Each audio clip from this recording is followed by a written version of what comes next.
I have our whole crop, as pathetic as it is, right over here behind me.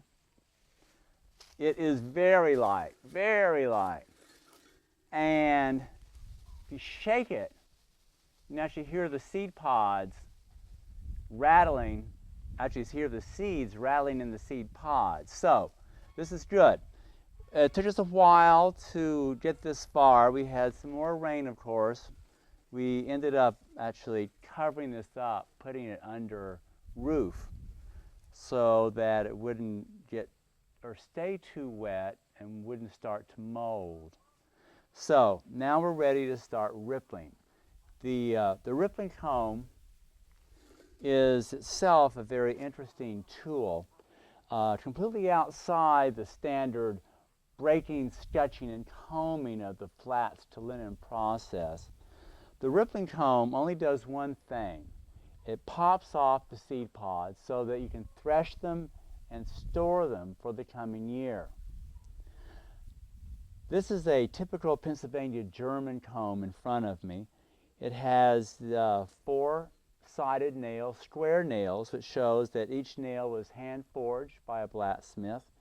It has some decorative turns at the end and some decoration stamped into the iron bar at the bottom. In fact, it actually has flax flowers pounded into the iron. This is an easy type of comb to make. The rippling comb is basically one row of nails. You can actually put them simply directly into a block of wood, and we have some older examples, some colonial examples of rippling combs that are simply nails, a row of nails stuck through a block of wood. So if you want to make one, the easiest thing to do is take like maybe 40, 50, 60 penny nails, almost spikes actually, and put them through a block of wood. There are other ways of making rippling combs. There is the solid wood comb, rippling comb, from New England. This length of the comb actually acts as a tendon and would fit into a mortise or a hole, either in a table or in a bench, as I'm using today. We've used this comb, but it doesn't work very well. For some reason, the seed pods seem to sort of slide around the wooden nails and are not really popped off. It may be due to the space between them, though they are tapered and they come quite close. This is actually a single block of wood. So this is another option. And then there is the combination of wood and iron. This is a sit-on rippling comb from Eastern Europe, probably Lithuania or Latvia, both major flax producing areas. And this one has tin actually on the bottom and the top to help keep the wood from splitting. And this one has 2 rows of nails.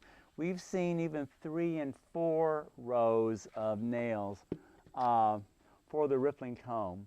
But 1 row is simply satisfactory, and that's what we're going to be using today.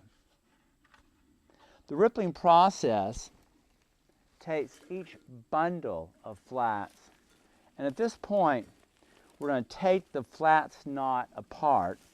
Again, we simply pull the loop out, throw that away, and then we're going to start rippling or laying the flax through the combs. I have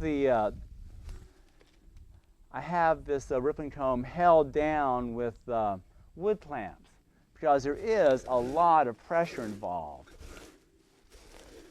in doing this. And you can roll the bundle over as you're doing it to make sure you have all of the pods off. You see what a nice clean job it does, even with the single row of nails.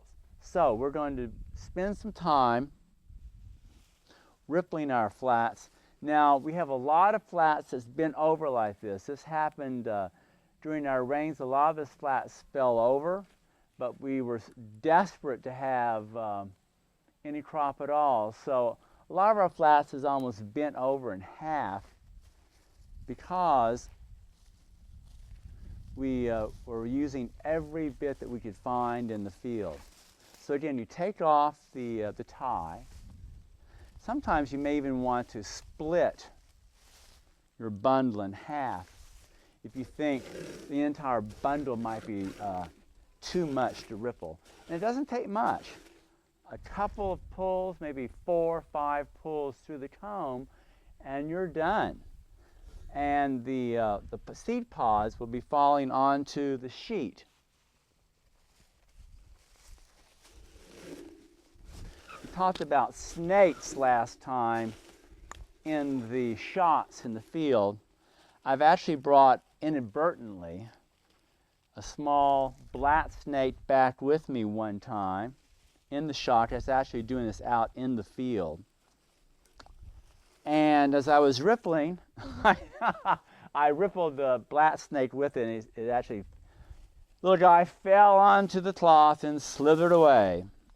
I think he was probably about as shocked and surprised as I was.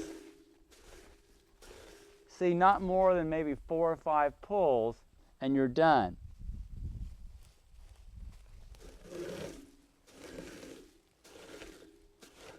This is an easy type of comb to make. You don't have to shop around, look around for a rippling comb and bewail the fact that you can't find one. Just go out and make one.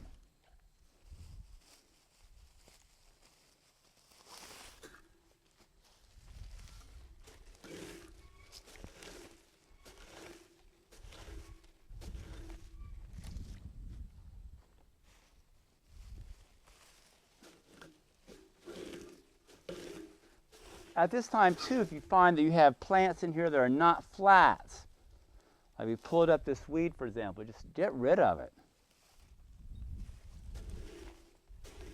Now we're going to be working our way through our crop, which, being as small as it is, will probably take about 10 minutes.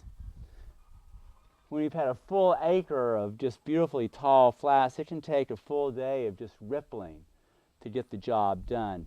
Again, the reason you want to ripple the flats is to save the seed, not only for your next year's crop, but traditionally farmers would take the surplus seed, the seed they did not need to replant, to a local linseed oil mill. And of course, the linseed oil was a major cash byproduct for many farmers.